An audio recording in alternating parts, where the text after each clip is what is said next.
Assalamualaikum warahmatullahi wabarakatuh. Halo guys, welcome to my YouTube channel. Di video kali ini, saya akan mengajak kalian untuk mengenali lebih dalam apa itu soft skill. Sudahkah kalian mengetahui apa itu soft skill? Jika belum, mari simak videonya. Apa itu soft skill? Soft skill adalah kemampuan intelektual atau kemampuan yang berasal dari dalam diri masing-masing personal yang berkaitan dengan emosi seseorang. Soft skill terbagi menjadi dua, yaitu intrapersonal skill dan yang kedua yaitu interpersonal skill.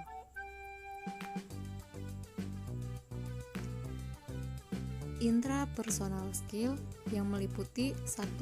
Transforming karakter dan transforming belief, kemudian change management dan stress management, kemudian ada time management, selanjutnya ada creative thinking, critical thinking, dan analytic thinking, kemudian ada goal setting dan life purpose, yang keenam ada akselerasi learning technique. Interpersonal skill meliputi 1. Communication skill, public speaking dan presentation skill, leadership skill, self-marketing skill, dan negotiation skill dan relationship building. Transforming karakter dan transforming belief. Transforming karakter yaitu perubahan karakter yang membutuhkan suatu proses, di mana ketika kita kecil, sifat yang telah terbentuk akan mengalami perubahan ketika semakin beranjak dewasa. Dan apa itu transforming belief? Transforming belief yaitu transformasi keyakinan. Keyakinan merupakan pendorong utama pencapaian tujuan yang kita tetapkan. Menurut Kotter, manajemen perubahan adalah suatu pendekatan untuk mengubah individu, tim, dan organisasi kepada kondisi masa depan yang diinginkan. Selanjutnya, pendekatan change management. Yang pertama, pendekatan rasional empiris, pendekatan normatif redukatif, pendekatan kekuasaan koersif, dan pendekatan lingkungan adaptif. Stress management. Manajemen stres adalah teknik atau cara penanganan gangguan psikologis yang ditunjukkan untuk mengendalikan tingkat stres seseorang. Pendekatan manajemen stres ada dua. Yang pertama yaitu pendekatan individual, yang kedua yaitu ada pendekatan organisasional. Tujuan manajemen stres yaitu untuk memperbaiki kualitas hidup individu agar menjadi lebih baik. Selanjutnya, time management. Time management adalah tentang perencanaan hari atau waktu supaya bisa melakukan penggunaan paling baik atas waktu yang dimiliki. Selanjutnya, aspek-aspek manajemen waktu.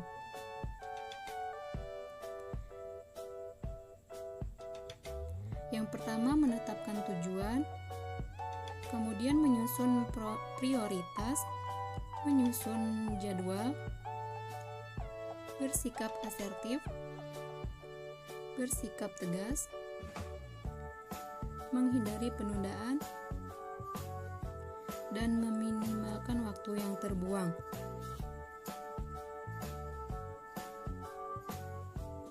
Pengelolaan manajemen waktu.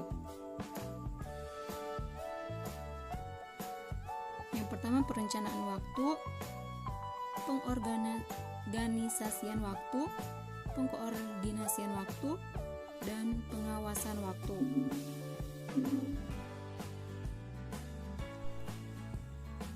Creative thinking, critical thinking, dan analytic thinking. Creative thinking. Berpikir kreatif artinya berpikir untuk menemukan sesuatu yang baru yang belum pernah dilakukan sebelumnya. Faktor yang mempengaruhi berpikir kreatif yaitu yang pertama ada motivasi. Yang kedua yaitu ada kepribadian. Yang ketiga yaitu ada wawasan. Dan yang keempat yaitu ada metakognisi. Selanjutnya, indikator creative thinking. Yang pertama ada kelancaran, yang kedua ada fleksibilitas, kemudian ada orisinalitas, dan yang keempat ada elaborasi. Selanjutnya,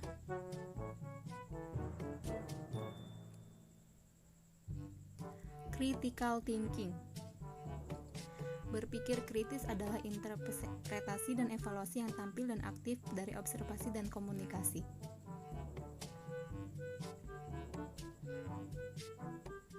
Unsur critical thinking.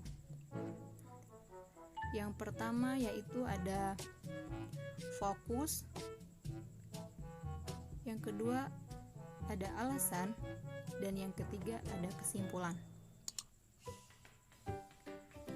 Keterampilan berpikir kritis.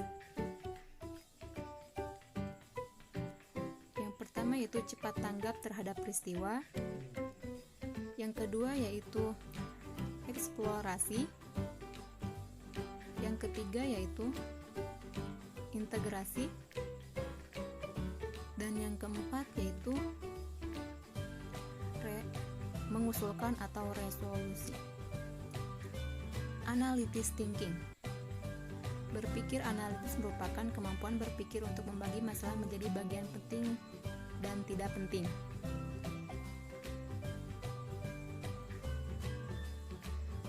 Ciri-ciri berpikir analitis yaitu berpikir sistematis, disiplin tinggi, fokus, dan teliti. Apa itu goal setting dan life purpose?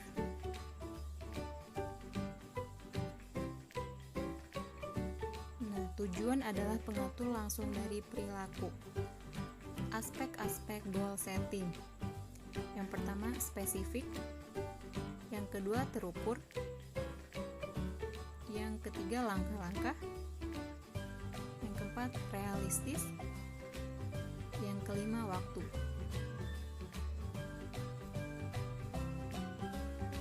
Life purpose adalah keyakinan moral atau standar yang akan mengendalikan hidup kita.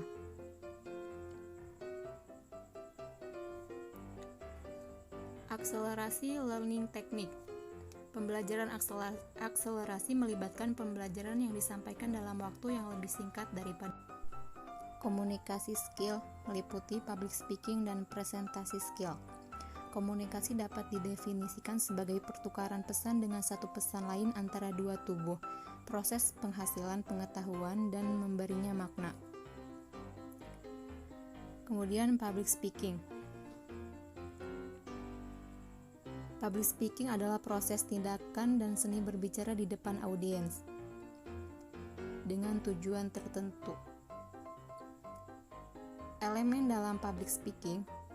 Yang pertama speaker, yang kedua audiens, yang ketiga pesan, yang keempat gangguan, yang kelima konteks, yang keenam saluran,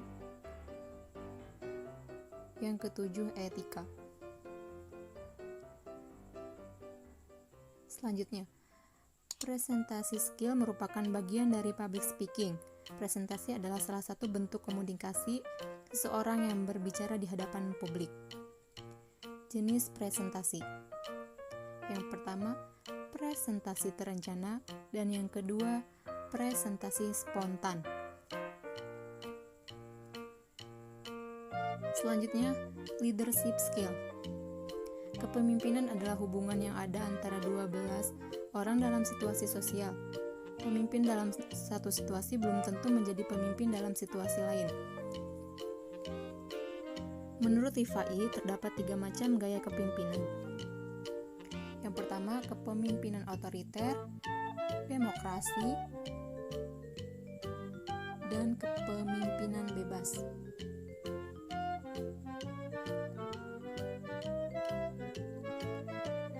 Selanjutnya, self-marketing skill. Proses di mana seorang individu memformulasikan dan mengomunikasikan keterampilan yang dimilikinya. Cara memasarkan self-marketing. Yang pertama, menjadi pendengar setia. Lebih lebih dekat, lebih hebat, cakap berkomunikasi, biarkan tubuh bicara. Selanjutnya,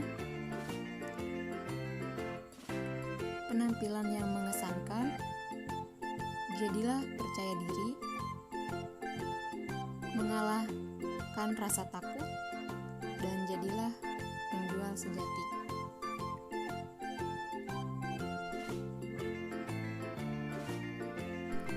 Apa itu negosiasi skill dan relationship building? Dawson menjelaskan, negosiasi adalah proses berunding antara dua pihak untuk mencapai kemenangan bersama. Pendekatan-pendekatan dalam negosiasi. Yang pertama ada pendekatan menang kalah, yang kedua ada pendekatan kalah-kalah, yang ketiga ada pendekatan menang-menang, dan yang keempat tidak ada hasil. Selanjutnya yaitu relationship building.